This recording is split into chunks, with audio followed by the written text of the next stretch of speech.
Entonces, sin más preámbulos, le doy la palabra a Jesús David Cifuentes, que ya decía, es un profesor colombiano de la Universidad Bolivariana. Así que le doy la palabra, profesor, bienvenido. Bueno, muy buenas tardes, ¿cómo están? ¿Me escuchan bien? Se escucha perfectamente. Sí, se escucha claramente. Perfecto, bueno, muy buenas tardes, muchas gracias entonces por la invitación a Wendy, especialmente que me invitó para participar con un pequeño artículo de reflexión sobre el humanismo, a raíz de que compartimos un espacio académico en el Instituto Félix Valera en torno efectivamente a este tema del humanismo, un humanismo para el siglo XXI, ¿cierto? Una reflexión, veo aquí que gran parte de los participantes son de las ciencias sociales y una de las cosas que más le critican a las ciencias humanas, de la cual pues hago parte, es precisamente como esa carencia de contenido, digamos, experiencial o empírico. Pero siempre digo que los conceptos son los que nos permiten a nosotros en primera instancia poder crear una cartografía sobre la cual podamos entendernos y comprendernos. Entonces, realmente va a ser una pequeña reflexión muy corta. Tengo 15 minutos, Wendy, ¿me corriges?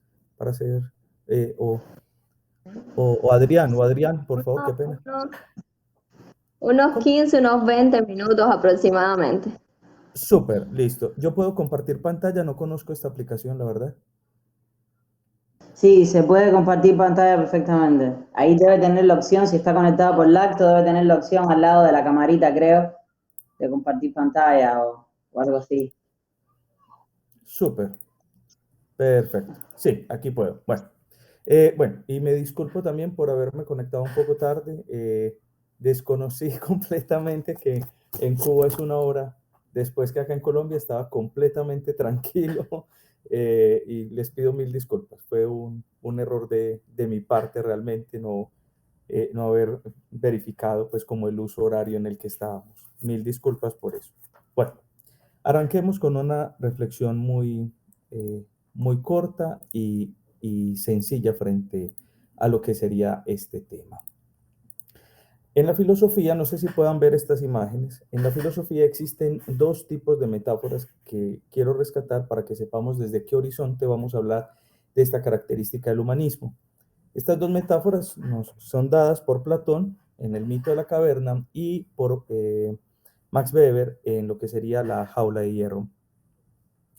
En el mito de la caverna, una de las características es que este mito ha sido o ha tenido una lectura por lo general un poco más epistemológica, pero realmente también puede tener una lectura ética. La lectura ética de este mito es que las personas están viendo sombras, alguien se libera, sale a la luz, descubre la verdad, la realidad, pero vuelve para que las otras personas puedan salir de la caverna. Y ahí es donde está una de las características fundamentales del humanismo, de la reflexión humanista en el horizonte que se los voy a plantear desde el idealismo, y es que el idealismo no puede ser entendido como una idea simplemente bajo la abstracción de que puede regir o no el pensamiento. Toda idea, desde el idealismo platónico, debe estar encaminada a una acción concreta. Si no está encaminada a una acción concreta, no sería idealismo como tal. Y de hecho, esto es algo que también está muy presente en lo que posteriormente Kant llamó el idealismo trascendental, ¿cierto? Por así decirlo, aplicando lo epistemológico, reitero, a lo ético. Y existe otra metáfora muy bella, que es la jaula de hierro. Y en esta jaula de hierro es la creencia o es la imposibilidad de pensar un mundo diferente. Es la creencia de que es imposible cambiar el mundo que tenemos. De hecho, uno de los autores, de mis autores favoritos para hablar sobre el tema, por ejemplo, de un mundo sin fronteras, que sería Bregman, sostiene que una de las características de la tecnocracia del mundo actual es creer que nosotros no podemos cambiar el mundo. De hecho, solemos hablar de grandes sistemas que siempre creemos que no podemos cambiar. Incluso siempre decimos, pues así es el sistema y punto. Y ahí lo que estamos viendo, evidentemente, es un proceso de responsabilización del sujeto. Teniendo claras estas dos metáforas, vamos a desarrollar efectivamente este concepto de humanismo. Existen muchas definiciones de humanismo, ¿no? ¿Pueden ver la pantalla? ¿Sí? En mi La que estoy caso, yo compartiendo. estoy viendo una pantalla negra en estos momentos. Ahí sí, Ahí perfecto. sí, bueno, súper. Existen muchas definiciones de humanismo. Después de varios años de reflexión, pues propongo esta pequeña fórmula, digámoslo así, conceptual para que entendamos el humanismo. Y el humanismo parte de algo fundamental, sea de una esencia o de una naturaleza o de una descripción de la vida humana. No vamos a entrar en esa discusión si hay esencia, si hay naturaleza, en fin, una descripción de qué se entiende por vida humana, pero debe estar asociado a las condiciones para su realización. A esto voy. Hablar de esencia o naturaleza o descripción de la vida humana es diferente a hablar de las condiciones sociales para su realización. Por ejemplo, sería ilógico hablar del ser humano racional en un sentido universal en una sociedad esclavista, por ejemplo. Precisamente porque no existirían las condiciones para su realización. Esto soportado desde la condición idealista de la acción y elevado a la n potencia de la utopía. ¿Por qué elevado a la n potencia de la utopía? Precisamente porque utopía, utopos, es lo que no tiene lugar, pero puede tenerlo. A veces solemos creer que utopía es lo imposible, pero no es así. Utopía es que no tiene lugar, pero puede llegar a tenerlo. Y evidentemente, como nos dice a nosotros Kant, el pensamiento siempre requiere de una idea que nos muestre a nosotros el horizonte hacia el cual podemos movernos. Y eso es supremamente interesante. Recordando la jaula de hierro, ¿cierto? Claro, la jaula de hierro a nosotros nos impide poder soñar un mundo diferente. ¿Y en qué sentido se está impidiendo esto? Una de las características es que Heráclito hablaba, pensador griego de la antigüedad, que los seres humanos tenemos dos aspectos en común, que son el logos y el cosmos. Lo más interesante es que estamos en un mundo que es globalizado, donde efectivamente las fronteras se han afianzado cada vez más, precisamente como una forma de poder impedir no solamente el mundo común, sino también el logos. Aclaremos eso. El logos, para la tradición griega, que ha sido traducido siempre como razón, hay una traducción que me gusta y es un poco más correcta desde el sentido que lo dio Aristóteles, y es el que tiene palabra con sentido. Recordando algo fundamental, el ser humano puede efectivamente vincularse a los otros única y a través de la palabra, ¿cierto? Por eso no es gratuito que luego posteriormente pensadores como Heidegger dijeran que la casa del ser es el lenguaje. La palabra, incluso como dice Martin Buber, permite que un yo-tú a través del diálogo construya mundo. Nuestro mundo solamente tiene sentido en la relación que tenemos con el otro. Si no, no hay mundo, entendiendo mundo del ser humano como la significación. Esa significación bajo la cual nosotros podemos vincularnos con el otro, con el entorno y con nosotros mismos. Hay algo fundamental, dice Heráclito, lo único privado que tiene el ser humano es el sueño, porque el sueño es el lugar donde él puede construir y destruir casi que toda su realidad. Pero en el mundo, por así decirlo, externo, fuera del sueño, no, porque lo comparte con los otros.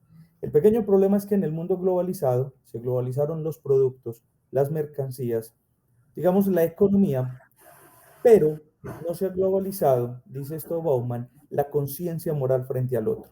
De hecho, dice Bauman algo muy bello, nuestra conciencia moral es igual a la época de Adán y Eva, precisamente porque todavía seguimos preocupándonos por el próximo, porque está cerca de nosotros, aquel que nos estimula emociones, pero no hemos podido pensarnos más allá de las estructuras étnicas, urbanas, nacionales, económicas, como lo quieran llamar. Uno de los problemas o de las claras evidencias que estamos viendo en el mundo globalizado frente a esto es el surgimiento de muros físicos y muros imaginarios. Actualmente esta es una cifra desactualizada ya del 2015, déjenme decirle, pero son muy pocos los estudios realmente que se hacen sobre fronteras. Hay 47, para el 2015 habían 47 fronteras entre países, ¿cierto? Que se traducen en 20.000 kilómetros de muros físicos. Yo hago mucho esta prueba con mis estudiantes. Yo les digo y les hago la pregunta a ustedes. ¿Cuántos muros conocen ustedes entre fronteras de países? No he tenido un solo curso que pasen de más de 4 muros, ¿cierto? Precisamente porque esta es la vergüenza del pensamiento occidental, donde nos hablan de un mundo globalizado, pero que está cargado de fronteras físicas. Y en esta estadística no están los muros que separan la riqueza de la pobreza entre los diferentes países, ¿cierto? Un claro ejemplo de eso lo tenemos en Lima, Perú, donde un barrio de clase alta está separado con un muro frente a un barrio de clase baja, o las cercas que les pusieron a las favelas en Brasil a raíz de los Juegos Olímpicos en el 2016. Acá no están contenidas esos muros, sin contar los muros imaginarios. Los muros imaginarios son efectivamente una de las características fundamentales de la realidad humana, y es lo que nosotros conocemos coloquialmente como el prejuicio. El prejuicio es efectivamente el muro que podemos nosotros ir construyendo poco a poco frente a los otros. Un ejemplo sencillito de eso: Islam igual a terrorismo, por ejemplo. Ese es un muro físico, un muro, perdón, imaginario, que se vive levantando frente a la religión, por ejemplo, ¿cierto? Frente a los modelos políticos, frente a los modelos económicos, frente a las naciones. No sé el resto de países latinoamericanos, pero no hay nada más terrible que ser colombiano y viajar, ¿cierto? Ya cargamos con el estigma, pues, de la droga, o que aquí se vende droga, pues, por todo lado, pues, mejor dicho, que se comercia en las esquinas, a más no poder, ¿cierto? Como tal. Y empezamos a crear un montón de muros imaginarios, que lo que hacen estos muros es crear una seguridad frente a lo que creemos ser. Y es por eso algo fundamental, y es que cada vez más estos muros están surgiendo y levantándose en el mundo actual. No cabe duda, algo bien preocupante es que es muy curioso que estos muros no se levanten frente al consumo, que empieza a ser el estereotipo efectivamente del superhéroe moderno. Recordemos un poquito la vida de Aquiles. Aquiles era ese superhéroe, ese héroe griego, ese modelo de vida, ese modelo de virtud como tal, ¿cierto? Que incluso Homero, siendo griego, nos recuerda que hasta los no griegos eran dignos de esa virtud, porque nos habla con admiración de Héctor, nos habla con admiración de Alejandro, de París.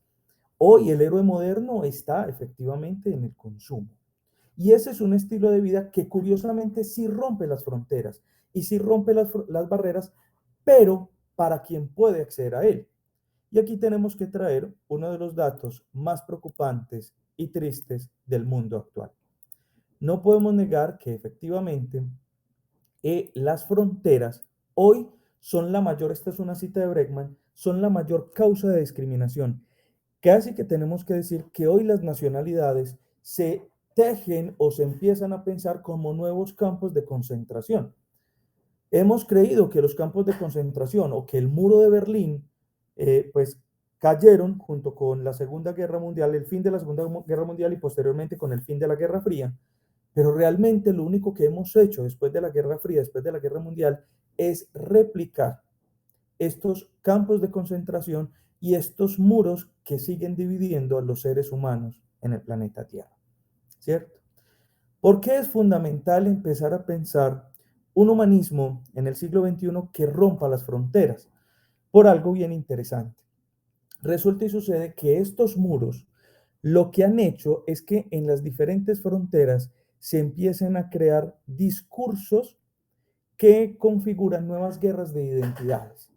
Y estas guerras de identidades son un montón de guerras particulares que terminan cada vez más particularizando, atomizando la realidad humana y convirtiendo al otro en un ser extraño. Algo fundamental sí tenemos que decir, y es que el ser humano, ojo con esto, la única igualdad que tiene el ser humano es el derecho a ser diferente.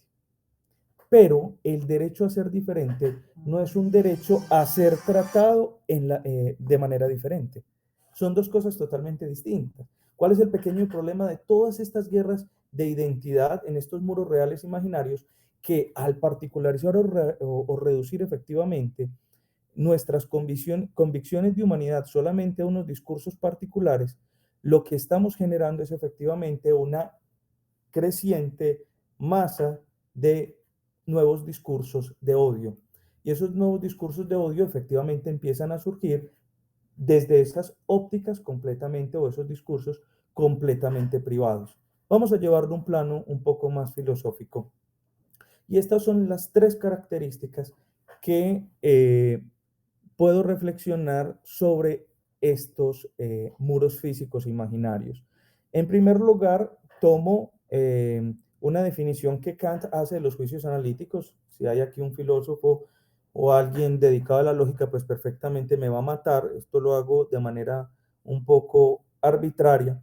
Y es que los juicios analíticos, pues, son juicios, efectivamente, en los que el predicado B pertenece al sujeto A. Vamos a hablar un poquito más de eso.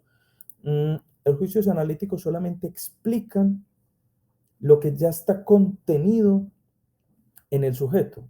Eso es como si yo digo, el soltero no está casado. Ya en el concepto de soltero está contenido el no estar casado. Lo único que hace es volver explícito el concepto como tal. Una de las características de los muros es que yo aplico esa definición, pero para el ámbito ético. Los juicios analíticos en los que nos encontramos hoy es que realmente las acciones, los pensamientos, los discursos no son más que explicaciones del yo en su individualidad. Es por eso, como dice Richard Sennett, algo muy bello.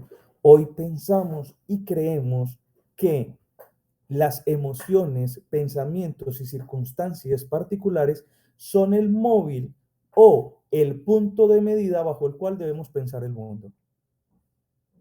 Y eso es efectivamente una de las características más preocupantes que tenemos, ese individualismo llevado al extremo. Entonces son mis condiciones, mis pensamientos, los que me deben llevar a explicar y pensar el mundo. Un claro ejemplo lo estamos viendo en esta pandemia, ¿cierto? Personas incluso que hicieron marcha en contra del uso del tapabocas, porque estaba coartando su libertad o estaba coartando su comodidad, ¿cierto? Entonces creemos que la realidad individual es un claro reflejo de lo que debe ser la realidad social como tal. Segunda característica de los muros, ya ahorita lo llevamos a un plano más de las estadísticas, la esencialización de la diferencia. Esta esencialización de la diferencia es efectivamente creer que el otro es persona en tanto es su diferencia. Una de las cosas más bellas que tiene la filosofía es la capacidad de poder tener un concepto en el cual podamos identificarnos indistintamente la época, indistintamente la nacionalidad. Si ustedes miran a lo largo de la historia de la humanidad, lo que hemos buscado es crear esos conceptos. Si bien no los aplicamos, pues poco a poco hemos ido creando esos conceptos. Solamente piensen que hasta hace 500 años ponían en duda que los que vivíamos en América éramos humanos. Hasta hace 500 años se ponía en duda y se discutía en los ámbitos académicos esa condición de humanidad o no, porque no veníamos de ninguna tribu de las tribus de Israel, ¿cierto? Entonces, ¿de dónde surgimos si no aparecemos en la Biblia? Entonces, ¿somos humanos o no somos humanos? Hace 500 años estábamos discutiendo eso. Hoy se supone que no lo discutimos, pero aún así seguimos teniendo ciertos conceptos que lo que hacen es colocar al ser humano como una especie de subespecie, como una condición de infrahumanidad. Ahorita, por ejemplo, van a hablar de Eichmann, ¿cierto? Recordando que incluso el término judío en la Alemania nazi fue usado como una forma de subhumanidad, ¿cierto? Como una forma de quitarle la humanidad al otro. Hoy lo usamos de múltiples maneras. Una de ellas, migrante. En este momento en Colombia tenemos un problema grandísimo en una población aparte pues de todo, bien difícil, alejada de toda inversión del Estado. En este momento llegaron más de 700 migrantes de Haití, de África, para pasar a la frontera con Panamá y cruzar el Darién en chanclas. ¿Cierto? Solo para el 2019 nacieron, hubo más migrantes que niños nacidos en el mundo. Hoy llamamos migrante y esa palabra empieza a ser también un problema para ciertas clases sociales y políticas. Lo que la filósofa Adela Cortina dice de manera muy bella en un texto súper recomendado que se llama aporofobia, que es odio, rechazo y miedo a la pobreza. Y ella dice, ¿cuál xenofobia? Hoy no hay xenofobia, es aporofobia. A nosotros nos importa no nos importa el inmigrante rico, el que llega con plata, maravilloso. O nos importa es el inmigrante pobre. Y empiezan a usarse ese tipo de conceptos en los cuales se denigra la condición de humanidad. Supremamente preocupante. Acá, por ejemplo, casi que toda la culpa de todos los problemas en Colombia le está echando a los venezolanos que llegaron de inmigrantes. Así de sencillo, ¿cierto? Casi, o sea, empiezan a echarle como si Colombia hubiese sido un paraíso sin problemas antes de la llegada de ellos, ¿sí? O sea, empieza efectivamente a surgir un montón de discursos de odio por no reconocer esa condición de humanidad. Y una tercera característica, 2 minutos y termino porque quiero respetar el tiempo también de los demás, la responsabilización del individuo a raíz efectivamente de esta imposibilidad que sentimos y que creemos de no poder cambiar el mundo.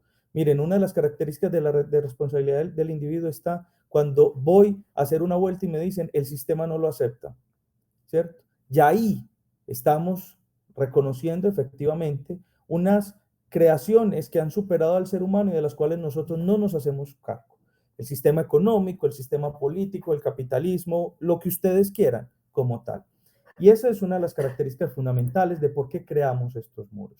¿Por qué tenemos que hablar de un humanismo cosmopolita? Por algo fundamental. Kant, que fue el filósofo abanderado del cosmopolitismo, nos dijo, mire, la piedra de toque para alejarnos del egoísmo es efectivamente que juzguemos públicamente nuestras representaciones privadas. Solo a través del contacto con el otro podemos saber hasta qué punto nuestro mundo que creemos verdadero es verdadero, pero hasta qué punto también podemos humanizarnos. Hoy tenemos estas cifras alarmantes que tomó el filósofo Pogge de la Universidad de Yale, en la que él sostiene cómo hoy, por ejemplo, la pobreza causa muchas más muertes que las guerras mundiales. Esto es una cosa alarmante. Personas que siguen muriendo por diarrea, personas que siguen muriendo por hambre, personas que siguen muriendo por condiciones perinatales y maternas. Es una cosa terrible frente a un mundo que sabe cómo controlar este tipo de enfermedades, pero que efectivamente gracias a la desigualdad en las que estamos sumidos, pues nos vemos imposibilitados frente a ello. De hecho, en el artículo que escribí para la revista, hablé de un personaje griego que se llama Eróstrato. Eróstrato en el siglo IV antes de Cristo quemó una de las 7 maravillas del mundo, el templo Artemisa. Lo quemó para salir de su vida infeliz y miserable, dicen así los historiadores griegos, y volverse famoso. Claro, eso es lo que hacen hoy todos los youtubers que se han matado, hacen cualquier locura por la fama, es el síndrome de Eróstrato, pero realmente todos estamos padeciendo ese síndrome de Eróstrato. Estamos quemando el templo de Artemisa, ese religar y vincularse con la divinidad, con los otros, con el entorno, pero con una diferencia. Dentro del templo estamos nosotros.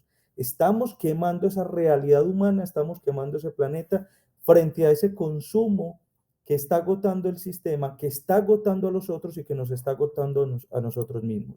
Por eso la clave definitivamente de ese humanismo cosmopolita empieza en muchos factores. Trabajo en algunos artículos el tema de la hospitalidad.